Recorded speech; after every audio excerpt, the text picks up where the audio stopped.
হরে কৃষ্ণ, রাধে রাধে। আমি আবার চলে আসলাম বিহু ওয়ার্কশপ ডে 4 নিয়ে। তো তোমরা হয়তো ভাবছো ডে 1 থেকে ডাইরেক্ট এমনি ডে 4-এ চলে গেলাম। অ্যাকচুয়ালি স্যাটারডে সানডে আমরা যেতে পারিনি। স্যাটারডে তিনসুকিয়ার ওয়েদার অনেক খারাপ ছিল, সানডে আমাদের ভিডিও শ্যুট ছিল। তো আমাদেরকে ওয়ার্কশপে বলেছিল যে আমাদেরকে ম্যাচিং ইউনিফর্ম পরে যেতে, রেড কালারের মেখলা, হোয়াইট কালারের চাদর। তো মামির বাড়িতে ছিল বলে আমরা তিনজন মামির বাড়িতে গিয়ে রেডি হয়ে তারপরে আমরা বেরিয়ে পড়লাম। তো ইলেকশনের জন্য বাসের অনেক প্রবলেম ছিল, তাই আমরা অটো করেই যাওয়ার প্ল্যান করলাম।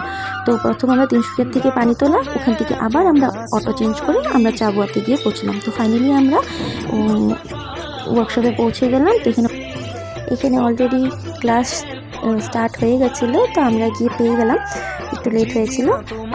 তো সবাইকে ক্লাস করানোর পর অটো ব্রেক দেওয়া হয়েছে। তো আমরা ডে 4-এর ভিডিও তোমাদের সাথে শেয়ার করতে পারলাম না। তো চেষ্টা করবো ডে 5, ডে 6-এর ভিডিও তোমাদের সাথে শেয়ার করব। তো আমাদের ক্লাস হওয়ার পর আমাদের ক্লাস শেষ, এখন আমরা বাড়ির দিকে রওনা হব। সবাই বেরিয়ে পড়লো।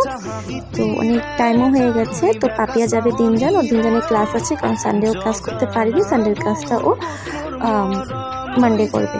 তো আমরা ফাইনালি বাসও পেয়ে গেলাম, বাসে বসে পড়লাম আমি আর মধু। পাপিয়া তো দিনজানের জন্য বেরিয়ে পড়েছে।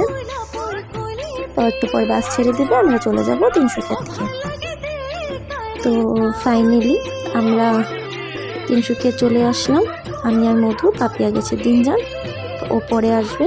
তো আমার অনেক খিদা পেয়েছিল, তাই আমরা ভুট্টা কিনলাম। তো মধু বাড়িতে নিয়ে খাবে, তো আমার এত খিদা পাচ্ছিল, আমি রাস্তায় খেয়ে শেষ করে তারপরে বাড়ি গেছি। তো আজকের ভিডিওটা আমি এখানে শেষ করলাম। নেক্সট ডে 5-এর ভিডিও নিয়ে তোমাদের সাথে আবার চলে আসবো। টাটা, বাই বাই, হরে কৃষ্ণা।